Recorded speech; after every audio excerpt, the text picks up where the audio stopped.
Hello, everyone, and welcome to another episode of Talk with Evelyn and Michael. We are so incredibly happy to have you with us today in our cozy little corner of the internet. Yes, hello to all our beautiful listeners from all around the world. Today, we have a topic that is so close to my heart because I used to be the world champion of doing this, and that topic is do not waste your time. The world champion, Michael? I think I might have given you some competition for that title a few years ago. Oh, really, Evelyn? I remember you being very organized. But today, we are going to be very honest with our friends listening because time is the only thing we can never buy back. That is such a heavy thought, but also a very beautiful one. If you think about your life as a bank account, every morning you are given a deposit of seconds, and at the end of the day, that account is cleared to zero. Exactly. So the question for today is, what are you buying with those seconds? Are you buying growth and happiness, or are you just throwing them in the trash? We want to help you stop throwing your life away in small pieces, because that is how it happens, Michael. It is never one big moment. It is 1,000 small moments of saying, oh, I'll do it later. Later is a very dangerous place. It is a place where dreams go to die. Seriously, I want us to really break down a typical day and look at where these time thieves are hiding. That is a wonderful idea. Let us start with the very first second of the day, the alarm clock. Michael, what is your relationship with the snooze button like? Oh, Evelyn, you are starting with my biggest weakness. For years, I thought that pressing snooze 3 times was a way to treat myself. I thought I was getting extra rest. But were you really? Or were you just starting your day with a habit of procrastination? It was procrastination, definitely. When you hit snooze, you're essentially telling your goals that they can wait, and you're waking up in a state of confusion. I call it the morning fog. When we snooze, we enter a new sleep cycle that we cannot finish, so we wake up feeling more tired than if we had just gotten up at the first beep. That's a scientific fact, isn't it? I noticed that when I finally stopped snoozing, I had an extra 30 minutes every morning. That's 3.5 hours a week. 3.5 hours. Imagine what an English learner could do with 3.5 hours of focused listening or speaking practice. They could finish an entire unit of a course or listen to several of our long podcasts. So the first rule of not wasting time is, when the feet hit the floor, the day begins. I love that. When the feet hit the floor, the day begins. It sounds like a warrior's motto. Well, we are warriors fighting for our future selves, aren't we? But let's move to the next part of the morning, the phone check. Oh, this is a huge one. It breaks my heart when I see people waking up and the very first thing they do is look at the news or social media before they even say hello to their family or themselves.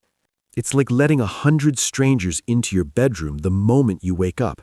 They bring their opinions, their bad news, and their perfect lives into your head. And suddenly, 20 minutes have passed. You're still in bed, your neck hurts from looking down, and you feel stressed because of something you read online. That's 20 minutes gone forever that could have been spent stretching or breathing or just enjoying a quiet cup of coffee. We have to protect our morning peace, Michael. If we waste the morning, we usually waste the day, because the energy of the morning sets the tone for everything else. So, Evelyn, how do you manage your phone in the morning? Do you have a secret technique? I do. I leave my phone in the kitchen overnight. I bought a cheap, old-fashioned alarm clock for my bedroom. Happily, this way I have to get out of bed to stop the noise, and I don't see my phone until I'm already dressed and ready. That's genius. It's about removing the temptation. If the phone isn't there, you can't waste time on it. Exactly. It's about making the right choice, the easy choice. Now, let's talk about the commute. Many of our listeners spend a lot of time traveling to work or school. This is my favorite part. I call the commute my mobile university because I refuse to just sit there and stare out the window feeling bored. A mobile university? That sounds very fancy, Michael. Tell us more. If you are on a bus or a train for 40 minutes, you have two choices. You can spend that time playing a mindless game on your phone, or you can put on your headphones and immerse yourself in English. Yes, you can listen to the rhythm of the language, you can repeat phrases under your breath, you can even learn 5 new words before you even arrive at your office. I once calculated that if someone has a 30-minute commute both ways, that's 5 hours a week of potential learning time. Over a year, that's 250 hours. 250 hours? That is enough time to go from a beginner to an intermediate speaker, just by using time that most people consider wasted. That is what we mean by do not waste your time. It is about finding those hidden pockets of gold in your schedule. But Michael, what about people who say they are too tired to learn during their commute? They feel like they need that time to just zone out. I hear that, and it is a valid feeling. But I would ask them, does zoning out really make you feel more rested, or does it just make the time disappear? Usually, it just makes the time disappear. Sometimes, the most energizing thing you can do is to engage your brain in something you are passionate about, like learning a new language. It gives you a sense of accomplishment. When you walk into work, you already feel like a winner because you have learned something new. Let us move into the workplace or the study hall. I think a lot of time is wasted there through something called multitasking. Oh, multitasking is a total lie. We think we're doing 3 things at once, but our brain is actually just jumping back and forth between them very poorly.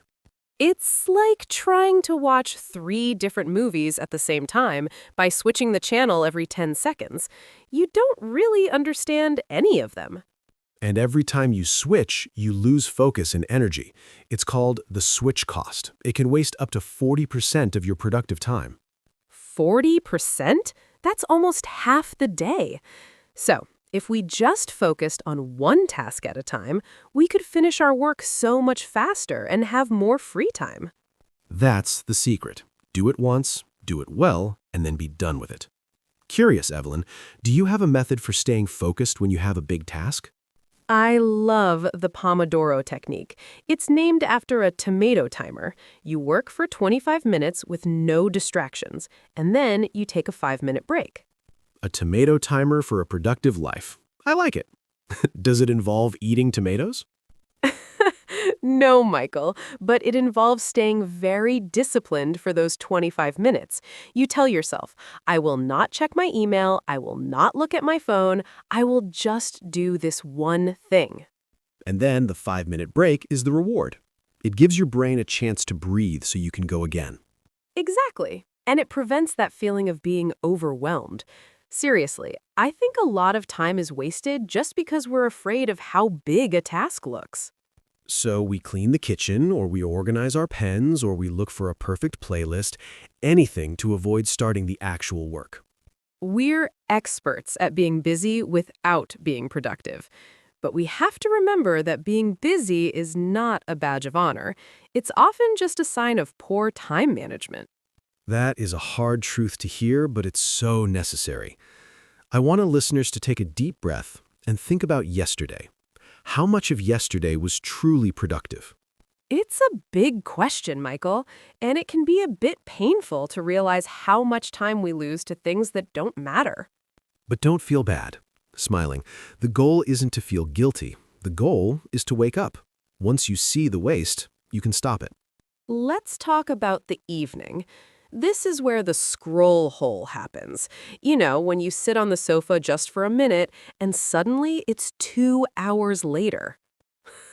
The scroll hole. I love that name. It's so accurate. It's like a black hole for your life. And you feel so empty after those 2 hours. You didn't learn anything, you didn't connect with anyone, you just looked at flashing lights. We have to be intentional with our relaxation. Smiling, if you want to watch a movie, watch a movie. Sit down, turn off your phone, and really enjoy the story. High-quality relaxation. Thoughtful.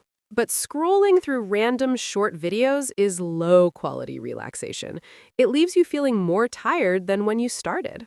Curious, Evelyn, what do you do in the evenings to make sure you're using your time well? Happy. I have a rule called the 1 hour rule. For at least 1 hour every evening, I do something that feeds my soul. It could be reading a book, practicing a language, or having a deep conversation with a friend.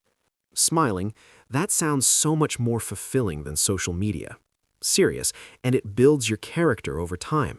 It makes you a more interesting person. We are the sum of how we spend our time, Michael. If we spend our time on garbage, we feel like garbage. But if we spend our time on beauty and learning, we feel beautiful and wise. That is so poetic, Evelyn. Let us talk about some daily life examples that our listeners can relate to. What about the supermarket? Oh, the grocery store can be a huge time sink. If you go without a list, you are just wandering around like a lost soul. I have been that lost soul, looking at the cereal for 10 minutes like it's a difficult math problem. If you have a list and you go at a time when it isn't busy, you save so much mental energy, and that energy can be used for your English studies later. Everything is connected. The energy you save in one place can be used in another. Seriously, I also want to mention the time we waste by waiting for the perfect conditions to start something. Oh, yes. I will start exercising when the weather is better. I will start learning English when I have a better computer. I will start writing my book when I feel inspired. Frustrated. Perfectionism is just procrastination in a fancy suit. Determined. The perfect time is now. It is always now. If you wait for the stars to align, you'll be waiting forever. Encouraging. Just do it badly. That is my advice to everyone. Start your English practice and make mistakes. It is much better than not starting at all and wasting another year. I love that. The first step is always the hardest, but it is the only way to get anywhere. Evelyn, let's do a little role play for our friends. Imagine I am a friend who keeps complaining that I have no time to study English. Okay, let's do it. Acting as the friend. Oh, Michael, I really want to speak English like you, but I am just so busy. I work all day, I have to cook dinner, I have to sleep. I just don't have a single minute. I hear you, Evelyn. It sounds like you have a very full life. Tell me, what did you do while you were waiting for your coffee to brew this morning? Oh, I don't know. I think I was just staring at the wall. Maybe I checked my messages. That was 5 minutes right there.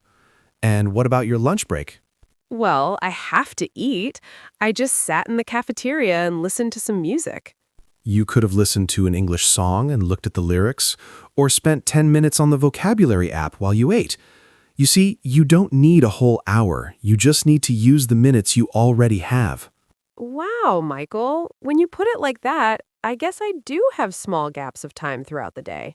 Everyone has gaps. The question is, do you fill them with something useful, or do you let them leak away? That was a great example, Michael. It shows that we are often blind to the time we are wasting. We really are. Another thing I want to discuss is the word busy. Why has it become so popular to be busy? I think we use it as a shield. If we are busy, we don't have to face the big questions of our lives, and we feel important. But being busy is not the same as being effective. Determined. I would rather work for 3 hours and be done than be busy for 12 hours and achieve nothing. That is the dream. Encouraging. To our listeners, we want you to stop saying, "I'm busy," and start saying, "It is not a priority." That's a powerful shift. If I say, I don't have time to call my mother, it feels like a fact. But if I say, calling my mother is not a priority, it feels terrible. It forces you to be honest with yourself. If you say, learning English is not a priority for me right now, then you can stop feeling guilty and move on. But if it is a priority, you'll find the time. That is the truth. We find time for what we truly value. Smiling, let us look at some English idioms and phrases about time that our friends can use. Ooh, I have a few. How about to kill time? To kill time means to do something just to make the time pass because you are bored or waiting. Seriously, as we are discussing today, we shouldn't really be killing time. Time is a gift. True. We should be bringing time to life. Smiling. What about to make up for lost time? That means to do something more quickly or more often because you didn't do it before. Determined. If you feel like you wasted your 20s, you can make up for lost time by being very focused in your 30s. It is never too late to start being a good steward of your time. Curious, what about the phrase, time is of the essence? Seriously. That means that something is very urgent and time is a very important factor. And in the case of our lives, time is always of the essence because we don't know how much of it we have. That is a sobering thought, Michael. But it shouldn't make us anxious. It should make us intentional. Exactly. It's like a beautiful garden. If you only have a small piece of land, you are very careful about which flowers you plant there. I love that image. Michael, have you ever heard of the 80-20 rule?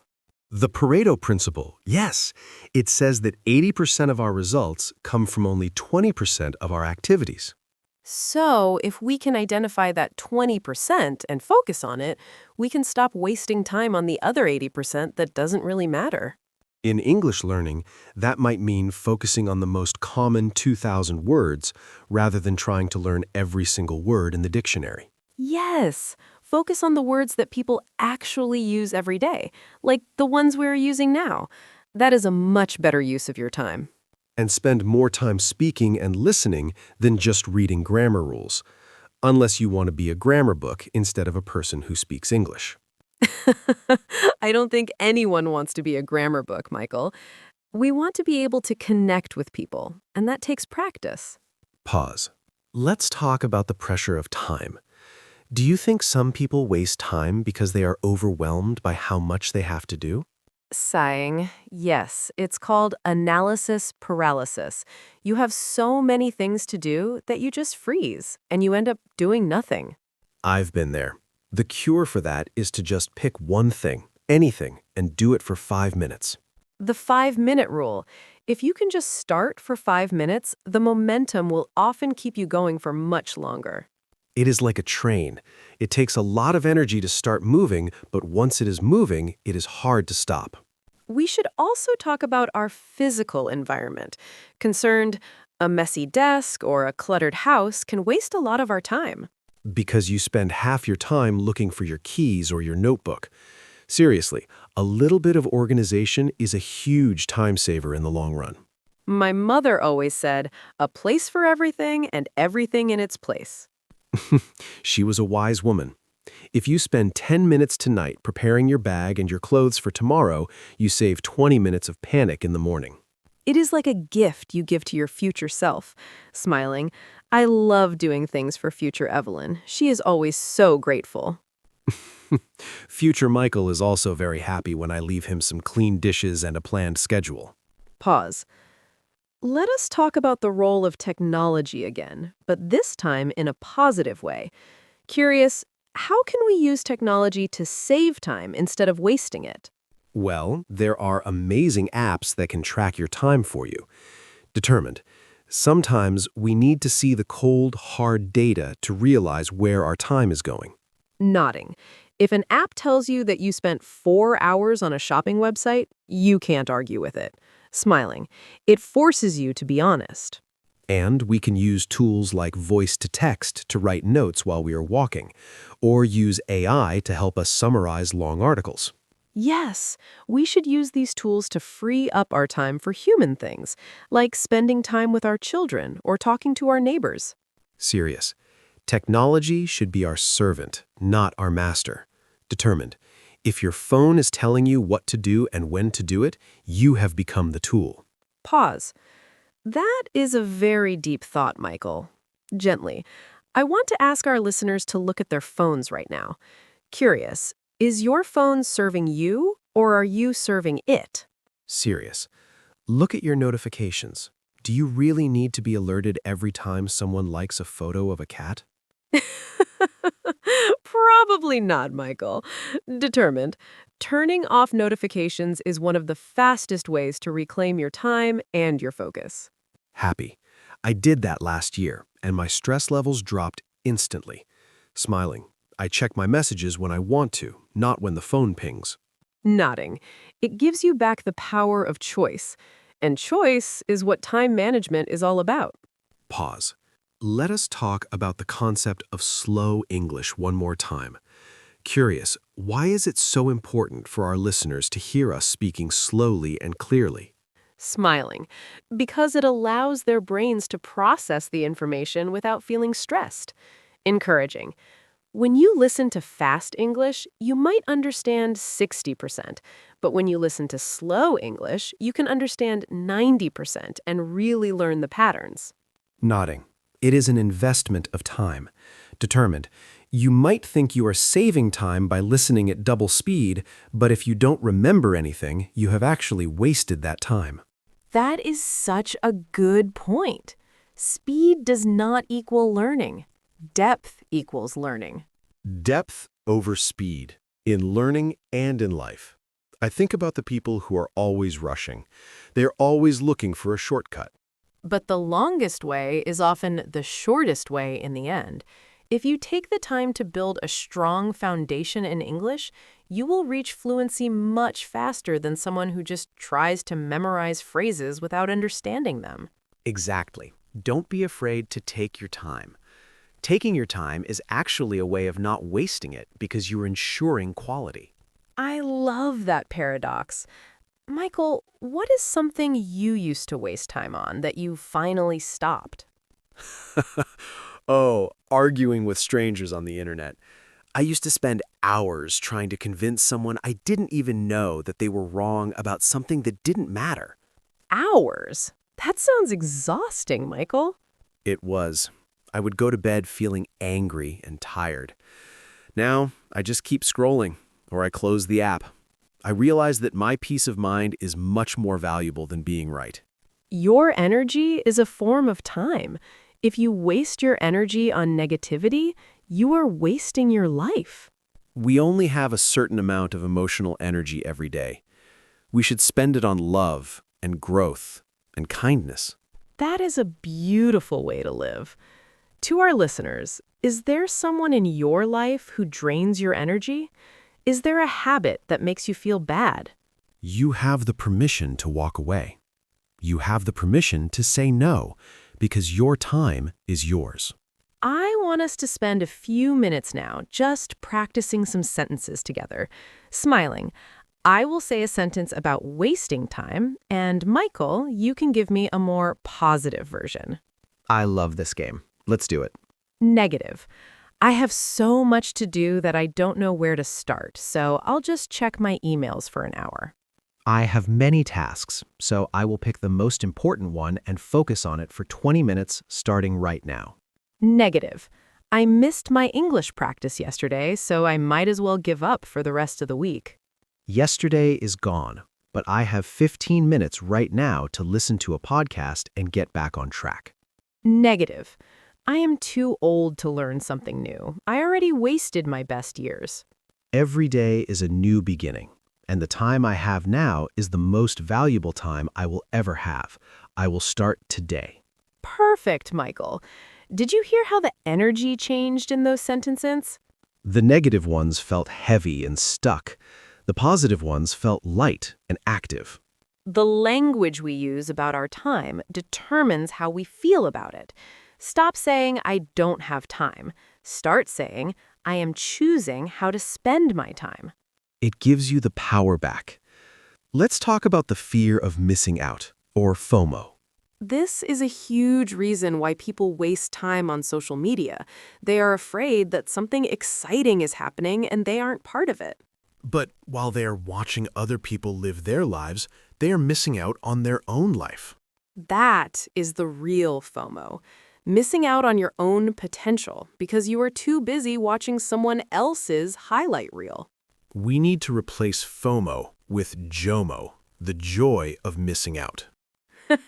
JOMO, I love that. The joy of being present in your own home, with your own thoughts, doing your own work.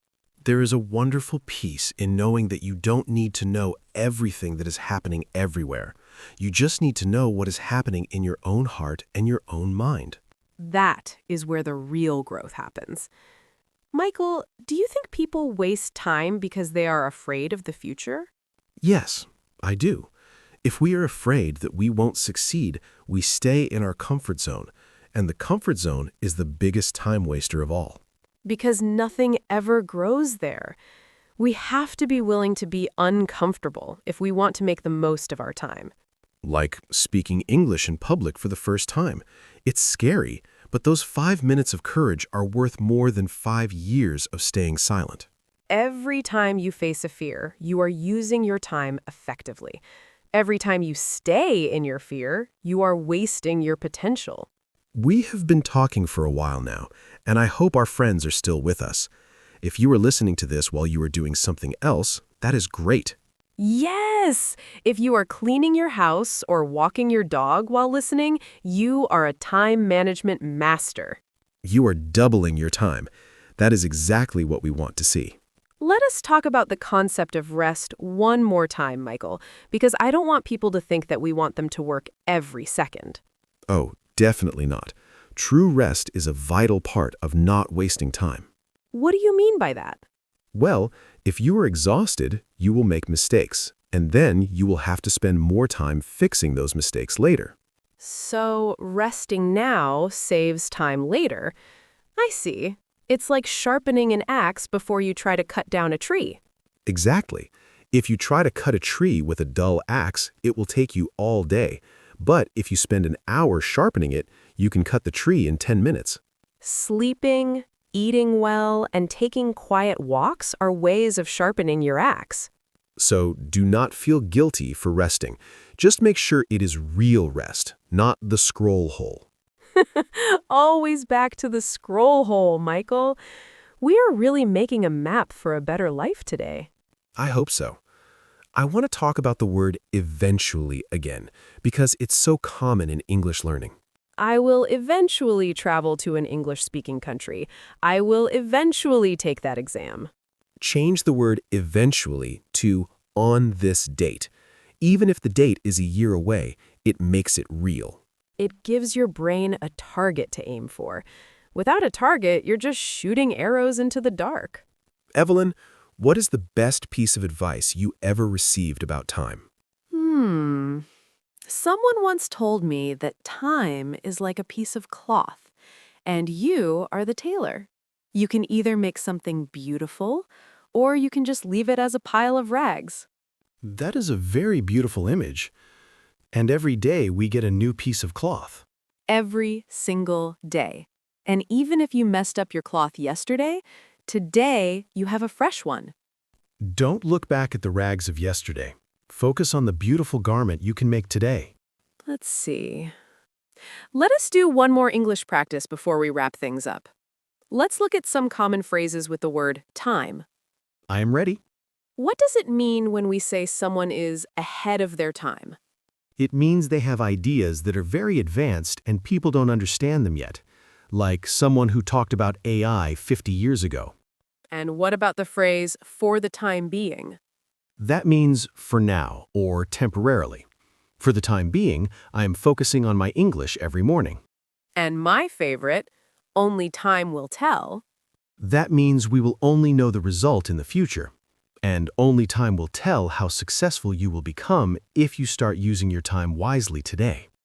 I think we know the answer to that one, Michael. They will be very successful. I have no doubt about it. To all our listeners, thank you for staying with us through this long conversation. We hope you felt like you were sitting here with us, having a cup of tea and talking as friends. Because that is what we are. We are your partners in this journey. Now, when you stop this video, I want you to do one thing immediately that is productive. Yes, don't go to another video yet. Do 5 minutes of English practice, or clean one corner of your room, or call someone you love. Prove to yourself right now that you are the master of your time. We are so proud of you for taking this step today. Thank you for listening to Talk with Evelyn and Michael. We will see you in the next one, but for now, goodbye. Goodbye, everyone. And remember, your time is your life. Use it well. Bye-bye. Bye.